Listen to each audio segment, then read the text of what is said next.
The basic question lies in that if you're doing a campaign where you go to libraries and you take filth off of the children's displays, and then you check it out, you take it home, and you submit the letter that you say, but wouldn't checking it out just signal to the library to order more of that book? Meaning there's more demand for it.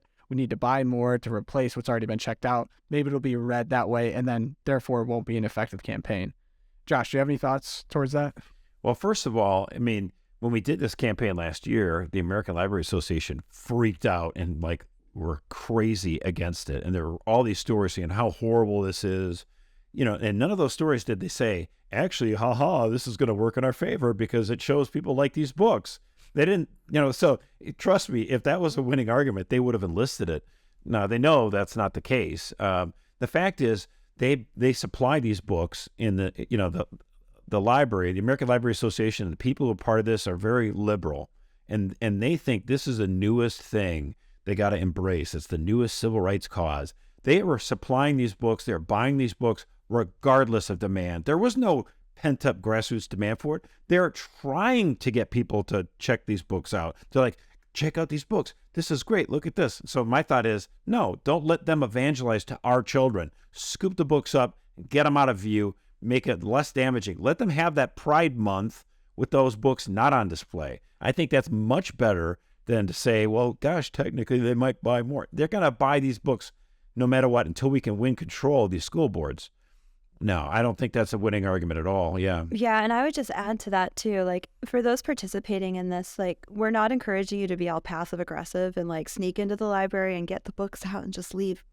But we actually hope that you'll register your displeasure. This is why we're doing this. And we offer the template letter that you can submit to your library board, that you can give to your city council to explain, there is, like Josh said, there is no natural market for children who want to be looking at porn, right? So get it out of the libraries. It is wrong. It is filthy.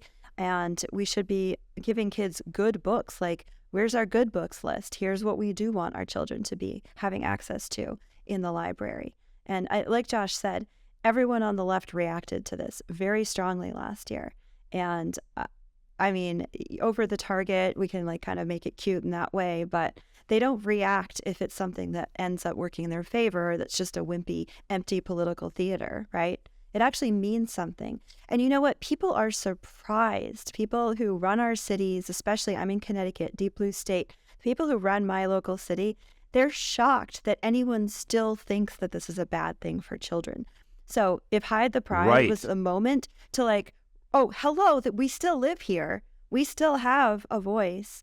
Absolutely, And you've gone too far. Right. I'll call it a stunt. Yeah. It's a stunt that worked because it got their attention. Well, it was a PR campaign, and it was a discussion where we're saying the reason why we're doing this activity, this action, the reason why we are doing this is because this is horrible material that should not be viewed by anyone under 18.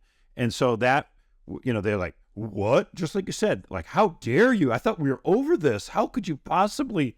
Yeah, no, you bet we think it's gross. You bet we're going to try to get it away from kids. I think a missing point too is, well, first off, if you do nothing, then the displays are going to still be there. So it's going to be the same if you do nothing. But it makes people have to defend books because it brings attention to the specific books, and they're truly indefensible books. For anyone that didn't go do this themselves, because I personally actually went to the library here, there were books with pornographic images within the books. I mean, the books read like total smut. And not only are they smut, it's gender infused. It's super confusing, gross, extra. So to imagine a fifth grader reading that because it's in a display is really unfathomable. I really encourage you, if you are not sure what we're talking about, a book that I found everywhere called Genderqueer, there's graphic displays of sex acts between boys. So so you make people have to defend that. It's indefensible. So it's just an easy win, right? Because I think most normal people would not want their kids in front of that. And if they are someone that would want their kids in front of that, you can't reason with those kind of people. Right? I mean, it goes back to Tucker. Yeah, you can't, some people just need to be defeated. They can't be, if you think that children should consume porn, not just your own children, but other children, where do I meet you there? There's no meeting in the middle there. Goodbye. Here's your millstone. See you later. Dude, you're crazy. Yeah.